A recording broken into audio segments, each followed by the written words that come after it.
أعوذ بالله من الشيطان الرجيم بسم الله الرحمن الرحيم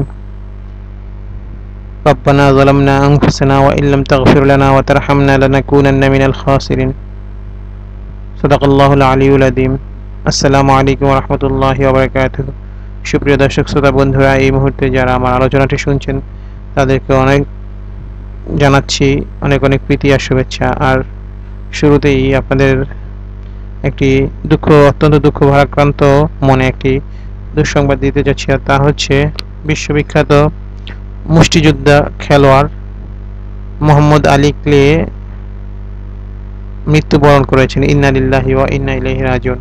আর আজকে আমি আপনাদের সামনে বিশ্ববিখ্যাত এই মুষ্টিযোদ্ধা বা বক্সার একজন খ্রিস্ট ধর্মের অনুসারী থেকে কিভাবে ইসলামের সুশীতল ছায়াতলে এসেছেন সেই বিষয়টাই আলোচনা করব এবং তা আপনাদের সাথে শেয়ার করব, যাতে করে এর মাধ্যমে আমরা যারা ইমানি দুর্বলতায় ভুগছি অথবা যে সমস্ত ভাইয়েরা মুসলিম হয়েও আমল করছি না, ইসলামকে সেভাবে নিজের জীবনকে বাস্তবায়ন করতে পারছি না, এবং যে সমস্ত অমুসলিম ভাইয়েরা ইসলাম সম্পর্কে জানতে আগ্রহী তারা যাতে আরও বেশি অনুপ্রাণিত হতে পারি। তো চলুন জানা যাক মোহাম্মদ আলী ক্লে সম্পর্কে কিছু তথ্য। যে কোনো লড়াইয়ে জয়ের আনন্দ ছাপিয়ে কেউ এমন ঘোষণা দেয়নি আমি সেরা, আমি সম্রাট। তবে ক্রীড়াঙ্গনের একজন এমন ঘোষণা দিয়েছিলেন, তিনি হলেন মোহাম্মদ আলী। 1964 সালে সনি লিস্টনকে হারিয়ে তিনি নিজেই ঘোষণা করেছিলেন আমি বিশ্বের সম্রাট। তিনি শুধু মুষ্টিযুদ্ধেই নয়, সর্বকালের সর্বশ্রেষ্ঠ ক্রীড়াবিদদের একজন। জীবনের পরতে পরতে রিংয়ের ভেতরে বাইরে যে কৃতিত্ব স্থাপন করেছেন তা তার আগে বা তার পরেও দেখা যায়নি। এটাই তার জীবনের বৈচিত্র্যের অংশবিশেষ। তবে মোহাম্মদ আলী এ নামে জন্মগ্রহণ করেননি। 1942 সালের 7ই জানুয়ারি যুক্তরাষ্ট্রের কেন্টাকির লুইসভিলে জন্মগ্রহণ করেন। তখন তার নাম ছিল Cassius Marcellus clay. Cassius senior এবং ওডেসার প্রথম ছেলে ছিলেন তিনি। তার পিতা ছিলেন একজন পেইন্টার। মোহাম্মদ আলী ইসলাম গ্রহণের পর তার ছোট ভাই রুডলফও মুসলমান হন। তার নাম হয় রহমান আলী। আলীর মেয়ে লায়লা আলী পরবর্তীকালে মুষ্টিযুদ্ধে সুনাম অর্জন করেন।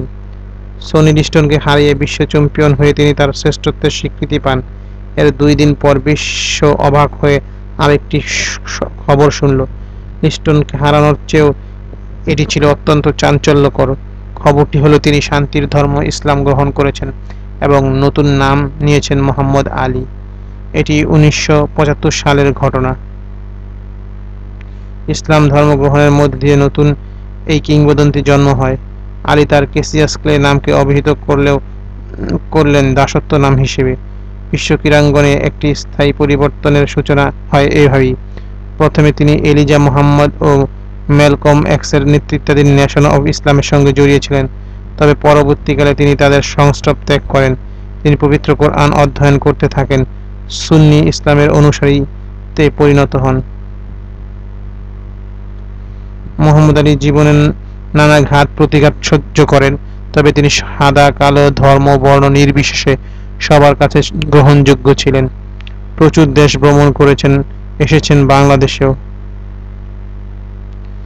74 বছর বয়সী এই মহানায়কের জীবনে 3 ভাগে ভাগ করা যায়। 1. মুষ্টিযুদ্ধে অংশগ্রহণ থেকে শুরু করে অলিম্পিক স্বর্ণ লাভ এবং হেভিওয়েট শিরোপা বিজয়।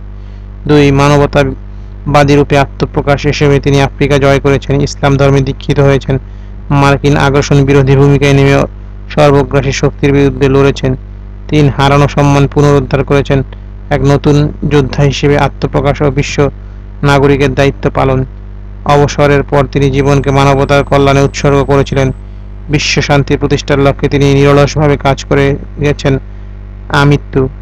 তার প্রতি রইল আমাদের বিনম্র শ্রদ্ধা। কামনা করি তিনি পরকালেও সুখে থাকবেন।